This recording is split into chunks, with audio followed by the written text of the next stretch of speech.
আসসালামু আলাইকুম everyone, welcome back to my channel.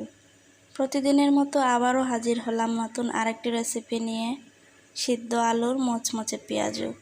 তাহলে চলুন শুরু করা যাক। সেজন্য প্রথমেই আমি মাঝারি সাইজের 2টা পেঁয়াজ কুচি করে নিলাম। এবারে দিয়ে দিব 4-5টা কাঁচামরিচ কুচি।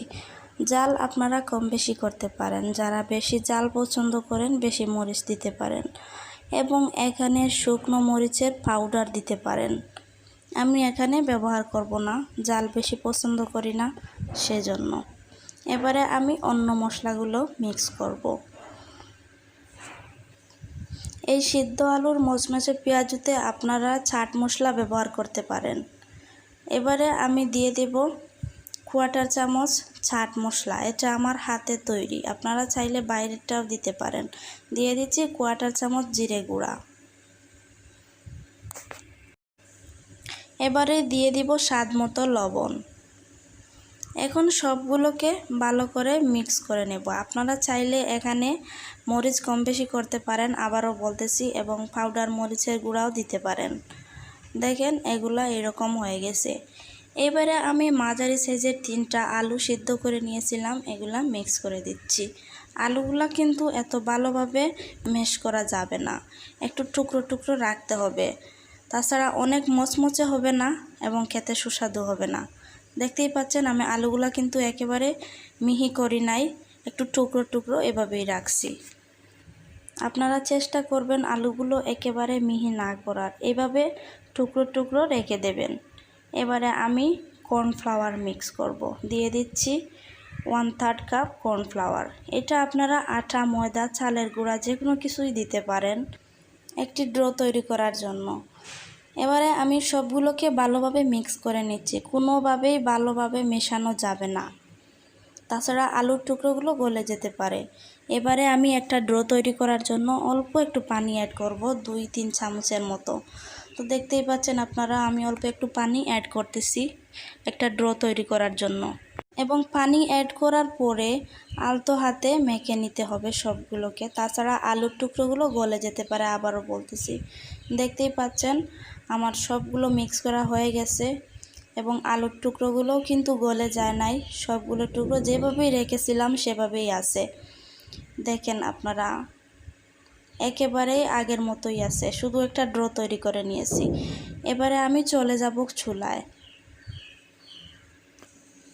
চুলার মধ্যে একটি প্যান বসিয়ে দিয়ে দিছি পর্যাপ্ত পরিমাণ তেল।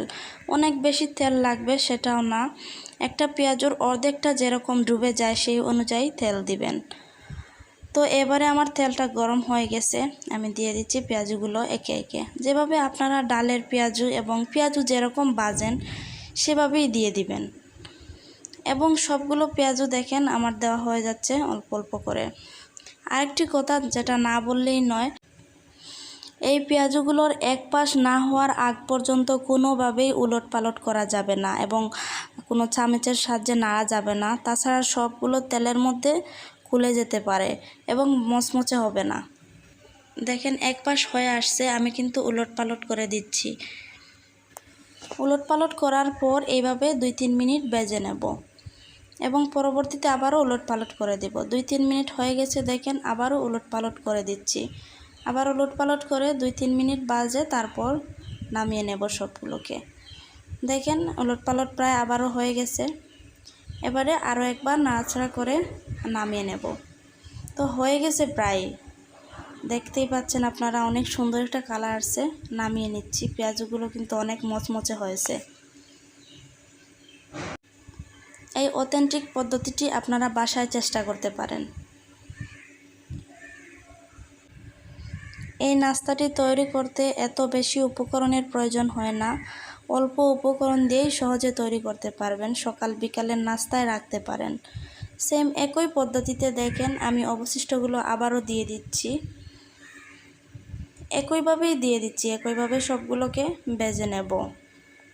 তো আপনারা কিন্তু বাসায় অবশ্যই চেষ্টা করবেন এবং আপনাদের মতামত কমেন্ট বক্সের মাধ্যমে জানাবেন।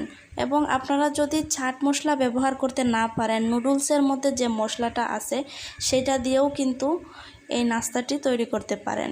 স্বাদের কোনো কমতি হবে না, অনেক সুস্বাদু হবে। তো দেখতেই পাচ্ছেন অবশিষ্টগুলোরও এক পাশ হয়ে আসছে, উলটপালট করে দিচ্ছি। একবার উলটপালট করার পর 2 মিনিট ভেজে আবারও উলটপালট করে দিছি সেম আগের মতো। এখন সবগুলোকে তুলে নিচ্ছি।